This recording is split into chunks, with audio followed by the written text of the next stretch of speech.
Neurodivergent kids tend to experience a greater number of obstacles with listening and following through. As a parent, this means that you tend to see more behavior challenges. Many of the parents I work with are exhausted and confused about how to best address those behaviors. The pushbacks, the meltdowns, the tantrums. You're tired of every small request becoming an ordeal, and it poisons the interactions with your child. Now, when your child refuses to transition or to follow your request, do you know why?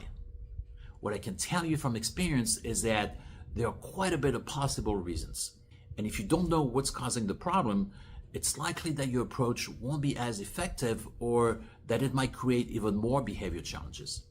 There are three main categories of reasons that can lead to your child not following through when asked to transition or to follow a request. The first category is when your child is already dysregulated when you ask them to do something. It could be related to being upset about losing a game, not getting their way, being tired or hungry. It could also be related to the emotions of people around them. Your child is picking up on those emotions and it's affecting them negatively. In this category, your child is already somewhat dysregulated and any request has the potential to push them over the edge.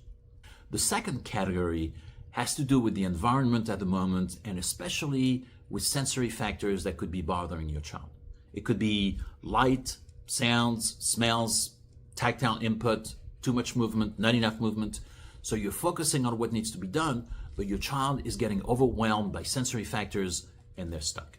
The third category is when dysregulation is caused by the task itself. It could be related to the fear of failing, to the perceived difficulty of the task, having to wait, being unsure of how to get started. These factors can create anxiety that can lead to dysregulation and more pushbacks. So based on the situation, you can see that adjusting your approach may give you better results.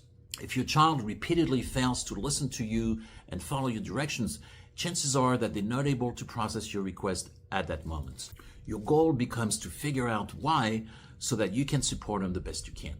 Remember that it's often not so much that your child doesn't want to follow through, but more about not being able to do that at that moment. So use behavior as data. Be a detective. Notice patterns. Find out what's driving the behavior. If you're stuck and need more support, that's what I can help you with. How do you relate to this information?